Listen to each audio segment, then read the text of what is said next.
All right. Shalom. I want to give all praises to Yahawah, Bahasham, Yaawashi, Bahasham Qadash. Double honors to the apostle and elders of Great Millstone. Blessing to the elect of Yasha Allah. Hey, go in there. Thank you. Salakia. I'm actually in my car to get away from all that noise. You got a dog barking down the street, and kids outside running around playing and shit. But yeah, yeah, double honor to the apostle and elders of Great Millstone. Blessing to the elect of Yasha Allah and salutations and blessing to you, Akim, out there enduring this truth and sincerity. All right, and looking forward to getting out of here, man. Because you got Israelites with Bibles in their hand, but they ain't even teaching to get out of here, plan on getting out of here. They want to build our kingdom inside Esau's kingdom. Man. Okay, yeah, so I had a conversation with a guy last night, and he was just telling me about what he had got from his grandma for lunch and shit, And yes, this is we know where soul food comes from, but he was like, "Man, this is soul food, It's good to the soul, and all of that bullshit, man." So it had me to look up soul food. I've always heard, of course, it comes from slavery and everything, but I'm gonna relate it to the spiritual sense of the scriptures. All right. So this is hey, go over there. Go in the house. God damn, man, Satan is shit. It says soul food is a variety of cuisine originating in the southern eastern United States. It is common in areas with a history of slave-based plantation and has maintained popularity among the Black American Deep South, quote-unquote, cotton state communities for centuries. The expression soul food may have originated in the mid 15, in the 1960s when soul was a common word used to describe Black American culture. As you see in Undercover Brother. All right, I'm gonna briefly read through this these paragraphs and then Nish. Okay. It says the term soul food became popular in the 1960s after Alex Haley recorded Malcolm X's life story in 1963. The Malcolm X soul food represents both southernness and commensality. Those who had participated in the Great Migration found within soul food reminder of the home and family they had left behind after moving to unfamiliar northern cities. It says soul food restaurants were black owned businesses that served as neighborhood meeting places where people socialized and ate together. Early influences included African and Native American cuisine. Says, however, the actual origins of soul food trace all the way back to slavery. A large amount of foods integral to the cuisine originate from the limited rations given to slaves by their planters and masters. Because if you talk to Jake nowadays, when they talk about Thanksgiving, everybody are, "Oh, I'm about to smash. I'm about to eat all this. I'm about to da da da." Like if you wanted to do that, you couldn't do that on a regular day. Like you have to do it on a day, but they know that day is eaten. So it's just it's like within these is Stockholm syndrome, if anything, and it's embedded in their spirit, so to speak. This is the day where we gotta eat, we gotta pig out, so to speak, right? It says slaves were typically given a peck of cornmeal and 3 to 4 pounds of pork per week. That's why our people a Stockholm syndrome, man. Matter of fact, let me get this. I just thought about that one. Let that load up. I might not be close enough to the Wi-Fi. Well, I just quote it. But it says, tell you in Jeremiah, is about our people. Are they homeborn slaves? You know what I'm saying? Basically, they just act like they can't snap out of that and snap into reality, man. They go for what they know. So that's why when you bring them something new, they like, nah, I don't know about all of that. But at the end of the day, we know that it's not meant for everybody as well. All right? Because this guy was telling me, man, I see why, I know pork is nasty and it'll do this. And he's telling me why pork is not good to eat. Yet and still, he said, I just can't let it go. right? All right. It says, and from those rations came soul food staples such as cornbread, fried catfish, barbecue ribs, chitterlings, or chitlins, of course, and neck bones. All wickedness, man. Look, now I come out here, now people want to fucking pop firecrackers and shit, man. God damn. But that's all right. The Lord got some big fireworks show for this place, man. Okay, it says slaves needed to eat foods with high amounts of calories to balance out spending long days working in the fields. This led to time-honored soul food traditions like frying foods, breading meats and fishes with cornmeal, and mixing meats with vegetables, i.e., putting pork and collard greens.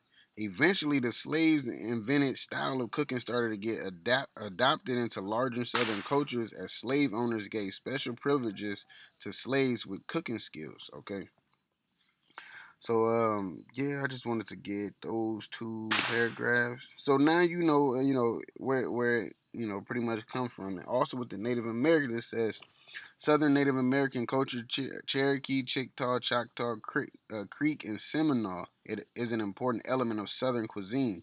From their culture came one of the main staples of the Southern diet: corn, either ground into meal or limed with an alkaline salt to make hominy in a Native American process known as nixtamalization. Corn was used to make all kinds of dishes, from the familiar cornbread and grits to liquors and moonshine and whiskey, which is still important in Southern economies. All right, goddamn, dude, it's this nigga walking down the fucking street like, go pop firecrackers where the fuck you live. Most you walk into your house most likely popping shit. Go pop that shit outside your house. God damn. Um, Native Americans of the South, of the American South, uh, also supplemented their diets with meats derived from the hunting of native game. Venison was an important meat staple due to the abundance of white-tailed deer in the area. They also hunted opossum, rabbits, and squirrels. Livestock adopted from the Europeans in the form of cattle and hogs were kept.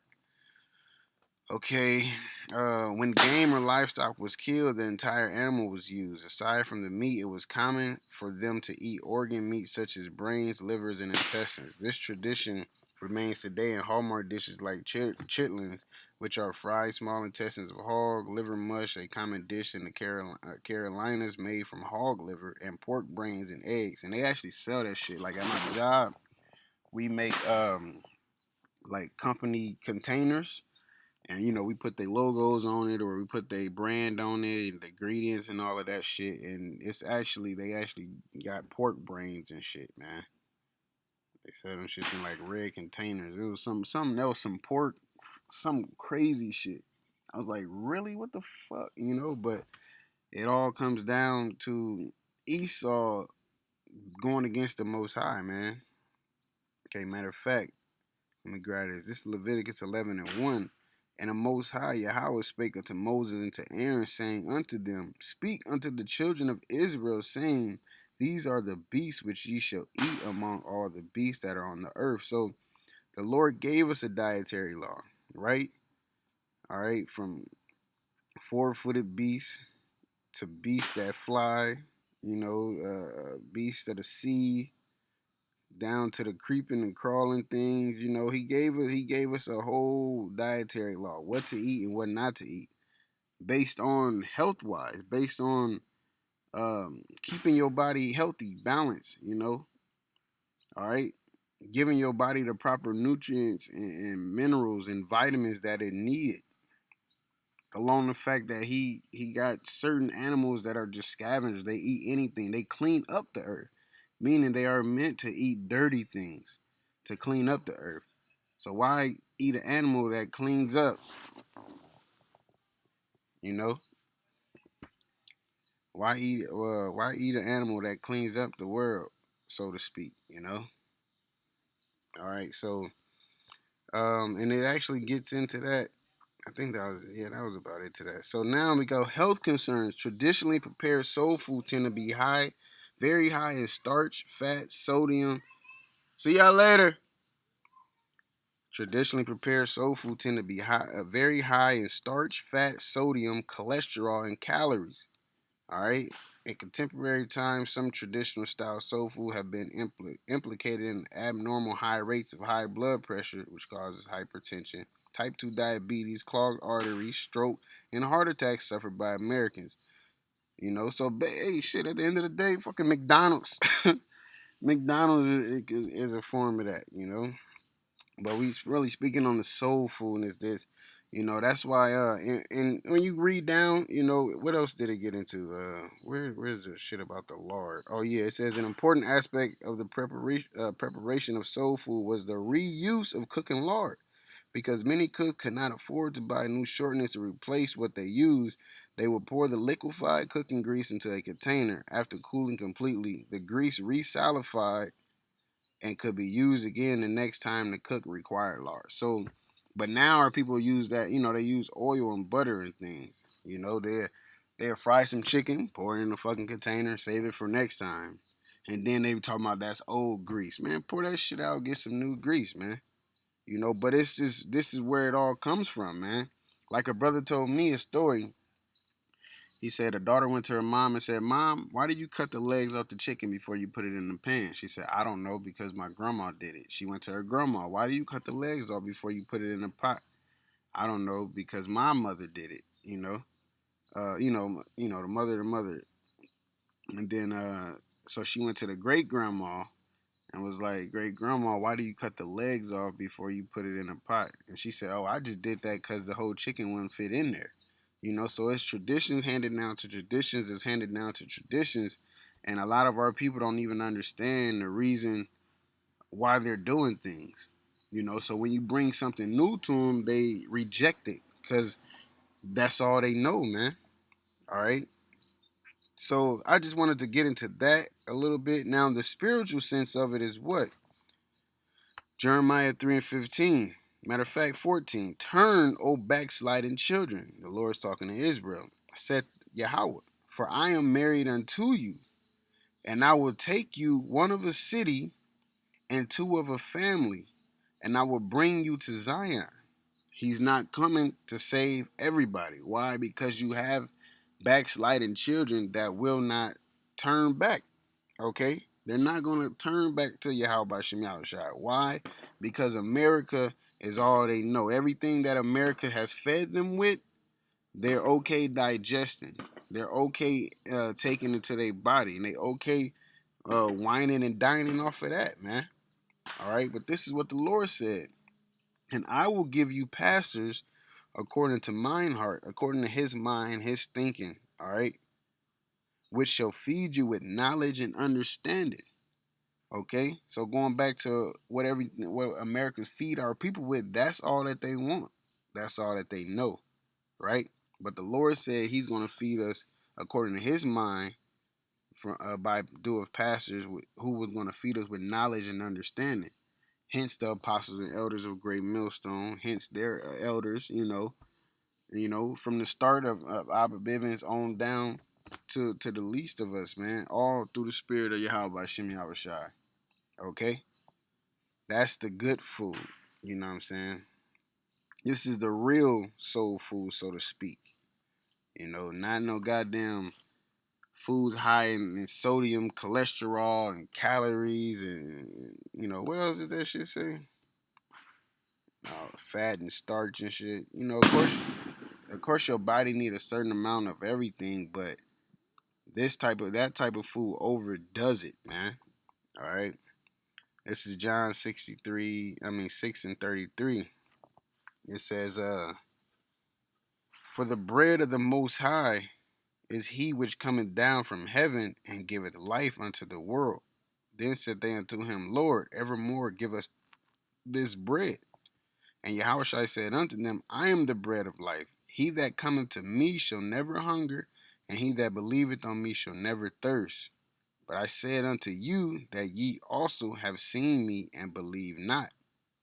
All that the Father giveth me shall come to me, and him that cometh to me I will in no wise cast out." Right? Meaning what? You believing on him is believing on that bread that the Most High, which is the doctrine, which is the record.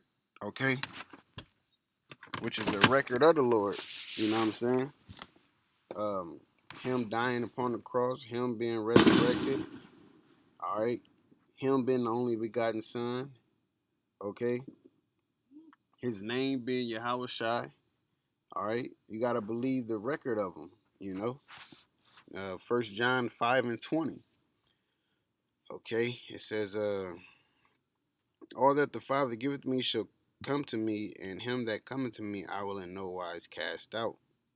For I came down from heaven not to do my own will, but the will of him that sent me. Because in that's the Lord sending us out, man. And we are to do his will, not our own will. All right. What is his will? To gather the elect. All right. Endure hardness as a good soldier, man. All right. Fight your temptations. Make sacrifice. Give up this life so that you may live. Okay. Because the Lord had to sacrifice. So why wouldn't we have to sacrifice? All right. He was always about his father business, so that's what we are supposed to be. This truth of ours come first, man. All right. This is what we gotta eat. This is what we gotta digest. This, if you are what you eat, then stop whining and dining with America, man. You know, I ain't gonna even say whining and dying. I'm gonna say scavenging and scraping, man. All right, because the Lord got the good food, man. All right. Hey, so with that, call law, Bahasham, Yahawah, Bahasham, Qadash. Double honors to the apostle and elders of Great Millstone. Blessings to the elect of Yasha, and salutations and blessings to you, Akim, out there enduring his truth and sincerity. Looking forward to getting out of this place of Babylon, man. All right, we almost out of here. I can keep on fighting. And, yep, that's through the spirit, you know. That is through the spirit. That's exactly what's going to happen to America, man. A huge boom. You know, matter of fact, let me see if it'll let me pull it up because it wasn't trying to load earlier. Nah, it ain't trying to load. I ain't close enough to the Wi-Fi. That's all right. You know, it tells you the Earth gonna roll to and fro like a gonna rock to and fro like a drunkard, man. Because the missiles through the third world nuclear war, all right, it's right around the corner, man. Big boom, bigger booms than that. Hey, shalom, Aki.